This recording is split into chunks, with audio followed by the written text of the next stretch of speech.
Hi weavers, welcome to Hasli stitches. இன்னைக்கு நாம என்ன டிசைன் பார்க்க போறோம்னு கேட்டிங்கன்னா, ஒரு பியூட்டிஃபுல்லான ஸ்கேலப் ஸ்லீவ் டிசைன் தாங்க பார்க்க போறோம். இதோட neck pattern already part 1 part 2னு 2 வீடியோல ஆல்ரெடி அப்லோட் பண்ணிருக்கோங்க.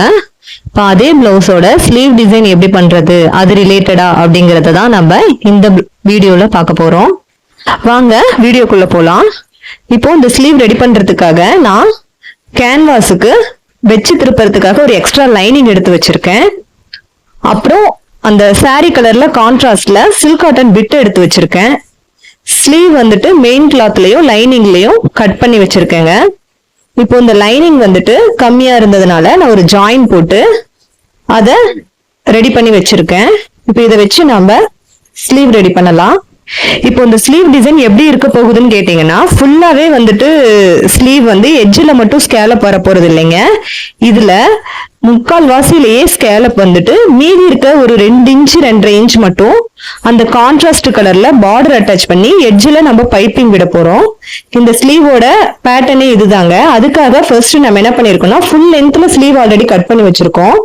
அதுல இருந்து நம்ம ஒரு 2-2.5 இன்ச் மட்டும் குறைச்சி அந்த 2-2.5 இன்ச்சை வந்து ஸ்கேலப்ல கட் பண்ணி அதை வந்து தைச்சு ஃபர்ஸ்ட் திருப்பிக்கலாம். இப்போ இந்த ஸ்கேலப் ரெடி பண்றதுக்காக வந்துட்டு நான் கேன்வாஸ் எடுத்து வச்சிருக்கேங்க. இந்த கேன்வாஸ் வந்துட்டு ஸ்கேலப்க்கு ஒரு கிரிப் கொடுக்கும் அப்படிங்கிறதுக்காக இப்போ இந்த கேன்வாஸ்ல 2 ஸ்லீவுக்கும் ஏத்த மாதிரி ஸ்கேலப்பை நம்ம கட் பண்ணி எடுத்துக்கலாம். பாருங்க, அதுக்கு வந்துட்டு ஒரு டபுள் லைன் நான் போட்டுக்கிறேன். ஃபர்ஸ்ட் வந்து கீழே இருக்க லைன் வந்துட்டு நம்ம அந்த கிராஸ் எடுக்கிறதுக்காக, அடுத்த லைன் வந்துட்டு நம்ம அதுலதான் வந்து ஸ்கேலப் வந்துட்டு பிளேஸ் ஆக போகுது. அதுக்கடுத்து ஒரு லைன் போடுவேன். அந்த 2 லைனுக்கு இடையில இருக்க கேப்ல தான் வந்துட்டு நம்ம ஸ்கேலப் ரெடி பண்ண போறோம். இப்போ இந்த கேன்வாஸ் வந்து மொத்தமாவே அகலம் வந்துட்டு ஒரு 1.5 to 2 இன்ச் இருந்தாவே போதுங்க. ஏன்னா வந்துட்டு நம்ம அந்த ஸ்கேலப் இருக்கிற இடத்துக்கு மட்டும் கேன்வாஸ் கொடுத்தா போதும், ஹோல் ஸ்லீவுக்கே கொடுக்கணுங்கிறதெல்லாம் இல்ல. அந்த கிரிப்னஸ்க்காக தான். பாருங்க, இப்ப அந்த 2 கோடுக்கும் இடையில இருக்க கேப்ல தான் வந்துட்டு ஸ்கேலப்பை நான் வரைகிறேன். ஸ்கேலப்போட அகலம் வந்துட்டு ஒரு 1.5 to 2 இன்ச் நம்ம வச்சுக்கலாம். நான் வந்து 1.5 இன்ச் தாங்க வச்சிருக்கேன். 1.5 இன்ச்சுக்கு நாம ஒரு ஸ்கேலப் வந்துட்டு வரைஞ்சுக்கலாம். வரைஞ்சதுக்கு அப்புறமா கட் பண்ணி எடுக்கிறோம். இப்போ இந்த கையில இருக்க கேன்வாஸ் வந்துட்டு மொத்தம் 4 ஃபோல்டிங்ல இருக்குங்க. ஃபர்ஸ்ட் வந்துட்டு குறுக்க 2ஆ வந்துட்டு ஒரு ஃபோல்ட் பண்ணிருக்கேன். அதை வந்து அப்படியே மடிச்சு ஸ்லீவோட அகலத்துக்கு தகுந்த மாதிரி ஒரு ஃபோல்டு பண்ணிருக்கேன். மொத்தம் வந்துட்டு டபுள் ஃபோல்டிங். கேன்வாஸ் வந்து கட் பண்ணி முடிச்சாச்சுங்க. இப்ப அதை வந்து லைனிங்ல கட் பண்றதுக்கு ஃபர்ஸ்ட் என்ன பண்ணணும்னா, கை வந்து ஒரு 2 இன்ச் கம்மியா ஃபர்ஸ்ட் அதை வெட்டி எடுத்துக்கலாம். 2 இன்ச்சை குறைச்சிட்டு அந்த இடத்துல ஸ்கேலப் போற மாதிரி நம்ம ரெடி பண்ணணும். இப்ப கட் பண்ணி எடுத்ததுக்கு அப்புறமா நம்ம மெயின் கிளாத்ல லைனிங்கை வச்சு பிளேஸ் பண்ணிக்கலாம். பாருங்க, மெயின் கிளாத்லயும் ஒரு 2 இன்ச் கம்மியா வரணும். அடியில வந்து ஒரு எக்ஸ்ட்ரா லைனிங் கொடுத்துக்கிறோம். எதுக்காகன்னு பாத்தீங்கன்னா, கிளாத் மெயின் கிளாத் வந்து ரொம்ப டிரான்ஸ்பரண்டா இருக்கிறதுனால உள்ள வந்துட்டு கேன்வாஸ் போகும்போது மேல வந்துட்டு அந்த ஒயிட் லேயர் தெரியும். அதுக்காக உள்ள நம்ம ஒரு எக்ஸ்ட்ரா லைனிங் கொடுத்தோம்னா அந்த கேன்வாஸ் வந்து அதுக்கடியில பிளேஸ் ஆயிடும். இப்ப இந்த மாதிரி செட் பண்ணிட்டு கேன்வாஸை மேல வச்சு ஃபர்ஸ்ட் பின் பண்ணிக்கலாங்க. நான் வச்சிருக்க ஆர்டர்லயே நீங்களும் வச்சீங்கன்னா உங்களுக்கு கேன்வாஸ் கரெக்டா வந்துட்டு எக்ஸ்ட்ரா லைனிங்க்கு அடியில பிளேஸ் ஆகும். வச்சதுக்கு அப்புறமா நம்ம இந்த ஸ்கேலப்பை எப்பவும் தையல் விடுற மாதிரி ஒரு 1/4 இன்ச் அவுட்டர்ல கரெக்டா அந்த பெண்ட் ஷேப் எல்லாம் கரெக்டா வர மாதிரி நம்ம ரொம்ப பொறுமையா ஸ்டிச் கண்ட்ரோல் எடுத்து தையல் விட்டுக்கலாம்.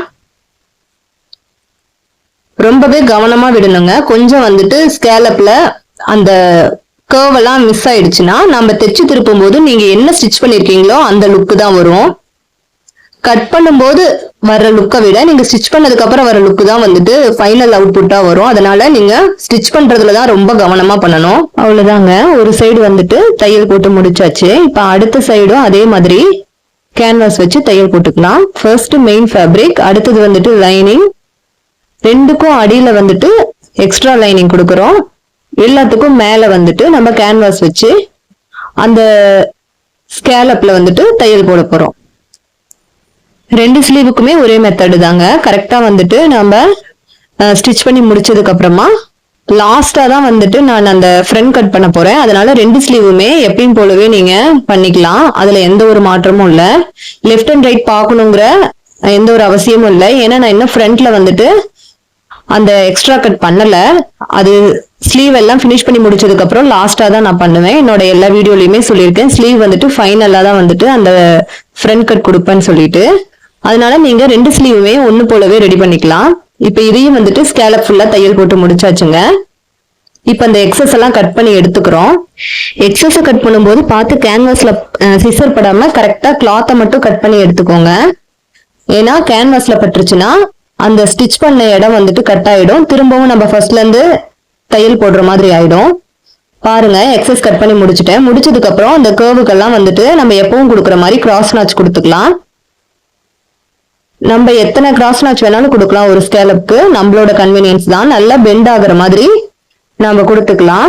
ஆனா அதுவும் பார்த்து கவனமா கொடுக்கணுங்க. தையல் மேல சிசர் படாம கவனமா கொடுத்து நம்ம அதெல்லாம் திருப்பி எடுத்துக்கலாம். எவ்வளவுக்கு எவ்வளவு வந்துட்டு கிராஸ் நாச் வந்துட்டு கொடுக்குறீங்களோ அந்த அளவுக்கு உள் சைடு வந்துட்டு நல்லா பெண்ட் ஆகி அந்த கர்வ் எல்லாம் நல்லா நீட்டா வருங்க. இப்ப அந்த கர்வ் எல்லாம் கரெக்டா எடுத்து விடுறதுக்காக ஒரு டூல் யூஸ் பண்ணி நான் அந்த இடத்துல பிரஸ் பண்ணி விட்டுக்கிறேன்.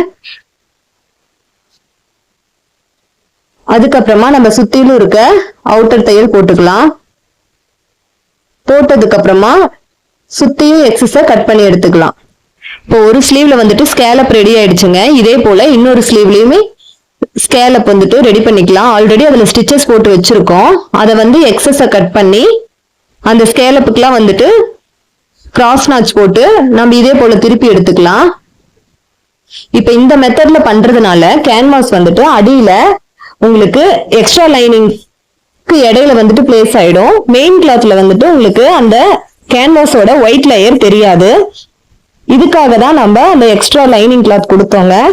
ஒருவேளை ஃபேப்ரிக் ரொம்ப திக்கா இருந்ததுனாலோ இல்ல டிரான்ஸ்பரண்டா இல்லாம இருந்ததுனாலோ நம்ம வெறும் கேன்வாஸ் மட்டுமே கொடுத்து நம்ம தைச்சு திருப்பிக்கலாம். இது ரொம்ப டிரான்ஸ்பரண்டா தெரியறதுனால மட்டும்தான் இந்த எக்ஸ்ட்ரா லைனிங் வந்துட்டு நம்ம கொடுத்துருக்கோம். பாருங்க, இதையுமே நான் தைச்சு திருப்பிட்டேன். திருப்பினதுக்கு அப்புறமா அந்த ஸ்கேலப் எல்லாம் வந்துட்டு நல்லா பிரஸ் பண்ணி எடுத்து நம்ம ரெடி பண்ணிக்கலாம். ஏன்னா இதுல வந்து நான் இன்னும் டாப் ஸ்டிச் போடலைங்க. எப்பயுமே ஸ்கேலப் அவுட்டர்ல டாப் ஸ்டிச் போட மாட்டேன். அதுல ஏதாவது ஜாயின் பண்றதுனா மட்டும்தான் அதுல வந்துட்டு டாப் ஸ்டிச் போடுவேன். பாருங்க, இதுலயும் வந்துட்டு அவுட்டர் தையல் விட்டு எடுத்துட்டு எக்ஸஸ் எல்லாம் கட் பண்ணி எடுத்தாச்சு. இப்ப 2 ஸ்கேலப்புமே வந்துட்டு ரெடி ஆயிடுச்சு. இதுக்கு மேலதான் நாம அந்த ஃப்ரண்ட் கட் பண்ணுவோம். இந்த மாதிரி பண்ணும்போது உங்களுக்கு லெஃப்ட் அண்ட் ரைட் எந்த ஒரு குழப்பமே வராதுங்க. எப்பயுமே ஸ்லீவை வந்துட்டு பினிஷ் பண்ணதுக்கு அப்புறமா நீங்க அந்த ஃப்ரண்ட்ல கட் கொடுத்தீங்கன்னா உங்களுக்கு லெஃப்ட் அண்ட் ரைட் எந்த ஒரு கன்ஃபியூஷனுமே இல்லாம நமக்கு ரெடி ஆயிடும். அடுத்து இப்ப கீழே பார்டர் டிசைன் எப்படி வைக்கிறதுன்னு பாக்கலாங்க. அது வந்து நாம ஒரு 2ல இருந்து 2.5 இன்ச்சுக்குள்ளதான் அகலம் கொடுக்க போறோம். ஆல்ரெடி மேல ஸ்லீவே வந்துட்டு 3/4 நமக்கு கவர் ஆயிடும். கீழே ஒரு 2.5 இன்ச்சுக்கு மட்டும்தான் அந்த பார்டர் டைப் வரதுனால நான் அகலம் வந்துட்டு ஒரு 6 இன்ச்சில் எடுத்து வச்சிருக்கேன். அதை வந்து 2ஆ ஃபோல்டு பண்ணி தான் நம்ம வைக்க போறோம். 2ஆ ஃபோல்டு பண்ணி உள்ள நம்ம ஒரு எக்ஸ்ட்ரா லைனிங் பீஸ் கொடுத்து வைக்க போறோம். எதுக்காகன்னு பாத்தீங்கன்னா கொஞ்சம் ஸ்டிஃப்னஸ்க்காக. ஏன்னா நம்ம எட்ஜ்ல பைப்பிங் கொடுக்கறதுக்கு கொஞ்சம் கிரிப் வேணும் இல்லைங்களா, அதுக்காக நம்ம டபுள் ஃபோல்டிங்ல நான் இந்த கிளாத் எடுத்திருக்கேன். சப்போஸ் இந்த கிளாத் ரொம்ப கம்மியா இருக்குன்னு நீங்க ஃபீல் பண்ணீங்கன்னா நீங்க வேணா தைச்சு திருப்பிக்கலாம். நீங்க நான் நடுவுல கொடுக்குற எக்ஸ்ட்ரா லைனிங்க நீங்க தைச்சு உள்பக்கமா திருப்பி கூட நீங்க அதை ஜாயின் போட்டுக்கலாம். இப்போ நான் உள்ள லைனிங் வச்சு ரெடி பண்ணிக்கிட்டேங்க. இப்ப இதோட எட்ஜ்ல பைப்பிங் நம்ம நெக்குக்கு என்ன கலர் கொடுத்தோமோ அதே கலர்ல இப்ப ஸ்லீவுக்கும் நம்ம பைப்பிங் கொடுக்க போறோம். அது என்ன கலர்னு பாத்தீங்கன்னா கோல்டுல டிஷ்யூல உங்களுக்கு பைப்பிங் பீஸ் ரெடி பண்ணி வச்சிருக்கேன். நாம எப்பவும் போல பைப்பிங் கொடுக்குற மாதிரி தாங்க இந்த மெத்தடு. பைப்பிங் பீஸ்ல ஒன் சைடு மட்டும் ஃபோல்டு பண்ணி நம்ம ஸ்டிச் பண்ணிக்கிறோம். ஃபோல்டு பண்ணாத இன்னொரு சைடை வந்துட்டு நம்ம இந்த மெயின் கிளாத் மேல வச்சு ஸ்டிச் பண்ணி அதை உள்பக்கமா திருப்பி நம்ம ஒரு டாப் ஸ்டிச் போட்டு அதை வந்து ஃபினிஷ் பண்ணிக்கிறோம். அவ்வளவுதாங்க. பைப்பிங் வந்துட்டு 2 ஸ்லீவுக்குமே வந்துட்டு பைப்பிங் வச்சதுக்கு அப்புறமா நம்ம இதை ஒரு நீட்டா அயன் பண்ணி எடுத்துக்கலாம். அதுக்கப்புறம் பைப்பிங் வைக்காத இன்னொரு சைடு வந்துட்டு நம்ம ஓவர்லாக் போட்டு எடுத்துக்கிறோங்க. எதுக்குன்னு பாத்தீங்கன்னா நம்மளுக்கு அந்த பிசுறு கிளம்பாம இருக்கிறதுக்காக. வேணும்னா நீங்க ஓவர்லாக் போடலாம், இல்லைன்னா நீங்க அப்படியே கூட விட்டுறலாம். நான் வந்து ஓவர்லாக் போட்டு எடுத்துக்கிட்டேன். இதை வந்துட்டு இப்போ ஸ்கேலப்ல வச்சு ஜாயின் பண்ணா நம்மளோட ஸ்லீவ் வந்துட்டு ஃபினிஷிங் ஒர்க் முடிஞ்சிருச்சுங்க. நம்ம ஸ்கேலப்பை ஜாயின் பண்றதுக்கு முன்னாடி மொத்த ஸ்லீவோட லென்த் எவ்வளவுங்கிறத அளந்து பாத்துக்கணுங்க. நீங்க அத பிளேஸ் பண்ணி அதோட ஹைட் அளந்து பார்த்துட்டு எந்த அளவுக்கு அந்த கீழே பார்டர் வேணுமோ அந்த அளவுக்கு நீங்க எக்ஸ்டெண்ட் பண்ணிக்கலாம், இல்லைன்னா உள்ள வந்துட்டு கம்மி பண்ணி கூட வச்சுக்கலாம். ஃபர்ஸ்ட் அதை வந்து பிளேஸ் பண்ணி பின் பண்ணிக்கோங்க. பின் பண்ணதுக்கு அப்புறமா தான் அந்த ஸ்கேலப்ல ஸ்டிச்சஸ் போடணும். ஏன்னா நீங்க பாட்டுக்கும் 2 இன்ச்சு 2.5 இன்ச்சுன்ற கணக்குல வச்சு நீங்க ஸ்டிச் பண்ணதுக்கு அப்புறமா பாத்தீங்கன்னா உங்களுக்கு ஒண்ணு ஸ்லீவ் வந்து குட்டையா போறதுக்கு வாய்ப்பு இருக்கு, இல்லைன்னா வந்துட்டு அதிகமா போறதுக்கு வாய்ப்பு இருக்கு. அதனால எந்த அளவுக்கு நம்ம ஸ்லீவ் வேணுமோ அந்த அளவுக்கு பார்டர் எக்ஸ்டெண்ட் பண்ணி நம்ம அட்ஜஸ்ட் பண்ணி நம்ம அந்த ஸ்கேலப் வந்து ஸ்டிச்சஸ் போட்டுக்கலாம். பாருங்க, ஃபர்ஸ்ட் அதை நான் பின் பண்ணிக்கிட்டேன். பின் பண்ணதுக்கு அப்புறமா அந்த ஸ்கேலப்ல இப்போதாங்க நான் ஸ்டிச் பண்றேன். ஆல்ரெடி நம்ம முன்னாடியே வந்து டாப் ஸ்டிச் போடாம பிளைனா தான் விட்டுருந்தோம். இப்பதான் வந்துட்டு நான் ஸ்டிச் போடுறேன். டபுள் ஸ்டிச் போட்டு அந்த ஜாயிண்ட் வந்து ஃபினிஷ் பண்ணிக்கிறேன். இப்ப இதே மாதிரி 2 ஸ்லீவுக்குமே நம்ம டபுள் ஸ்டிச் போட்டு நம்ம அந்த பார்டரை வந்து அட்டாச் பண்ணிக்கலாம். ஸ்லீவோட ஹைட் மொத்தம் 9 இன்ச்சுங்க. நான் வந்துட்டு மேல இருக்க ஸ்கேலப் மட்டும் 8 இன்ச்சுக்கு ரெடி பண்ணியிருந்தேன். ஸ்லீவ் ஜாயினிங்க்கு ஒரு 1/2 இன்ச் போயிடுச்சுன்னா கூட மீதி 7.5 இருக்கும். நம்ம ஸ்லீவோட ஹைட்டுக்கு இன்னும் 1.5 இன்ச்சுக்கு நம்ம எக்ஸ்டெண்ட் பண்றதுக்காக அந்த பார்டர் வந்துட்டு 1.5 இன்ச்ல செட் பண்ணி நான் ஃபர்ஸ்ட் பின் பண்ணிக்கிறேன். இப்ப மொத்தமா பாத்தீங்கன்னா உங்களுக்கு 9 இன்ச் வந்து கரெக்டா வந்துரும். அதாவது 9.5 வரும். மேல ஒரு 1/2 இன்ச் போயிடுச்சுன்னா கூட கீழே வந்து 9 இன்ச் வந்து சரியா போயிடும். இப்ப இந்த மாதிரி நாம அட்ஜஸ்ட் பண்ணி தான் வந்துட்டு அந்த பார்டர் அட்டாச் பண்ண போறோங்க. உங்களுக்கு உங்களோட ஸ்லீவ் எவ்வளவு வந்துட்டு ஹைட் வேணுமோ அந்த மாதிரி நீங்க ஏத்தி இறக்கி நீங்க பார்டர் வச்சுக்கலாம். அவ்வளவுதாங்க. நான் 2 ஸ்லீவுக்குமே வந்துட்டு அட்டாச் பண்ணிட்டேன் பார்டரை. இப்ப அதுக்கு வந்து டபுள் ஸ்டிச் போட்டு நம்ம பினிஷிங் ஒர்க் முடிச்சாச்சு. பியூட்டிஃபுல்லான ட்ரெண்டிங்கான ஸ்லீவ் டிசைனை எந்த அளவுக்கு ஈஸியா பண்ண முடியுங்கிறத இந்த வீடியோல நான் பண்ணி காட்டியிருப்பேங்க. உங்களுக்கு இந்த வீடியோ ரொம்ப பிடிச்சிருந்துச்சுன்னா நம்ம அஸ்வி ஸ்டிச்சஸ் சேனலுக்கு சப்ஸ்கிரைப் பண்ணி சப்போர்ட் பண்ணுங்க. உங்க ஃப்ரெண்ட்ஸுக்கும் இந்த வீடியோவை ஷேர் பண்ணுங்க, அவங்களும் ட்ரை பண்ணி பார்க்கட்டும். இதே போல உங்களுக்கும் டிசைன்ஸ் எல்லாம் ஸ்டிச் பண்ணணும்னு தோணுச்சுன்னா ஸ்கிரீன்ல தெரியுற வாட்ஸ்அப் நம்பருக்கு கான்டாக்ட் பண்ணி உங்க ஆர்டர் பிளேஸ் பண்ணிக்கோங்க. நீங்க எந்த இடத்துல இருந்தாலும் கொரியர் மூலியமா நம்ம ரீச் அவுட் பண்ணிக்கலாம். ஓகே வியூவர்ஸ், இதே மாதிரி மோஸ்ட் இன்ட்ரெஸ்டிங்கான நிறைய நெக் டிசைன்ஸும் ஸ்லீவ் டிசைன்ஸும் வந்து அப்கமிங் வீடியோல நான் அப்லோட் பண்றேன். அதையே நீங்க பார்த்துட்டு உங்களோட கமெண்ட்ஸை நீங்க கமெண்ட் செக்ஷன்ல சொல்லுங்க. ஓகே வியூவர்ஸ், இதே மாதிரி ரொம்ப இன்ட்ரெஸ்டிங்கான ஒரு நெக் டிசைனோட நம்ம நெக்ஸ்ட் வீடியோல பார்க்கலாம். பாய்.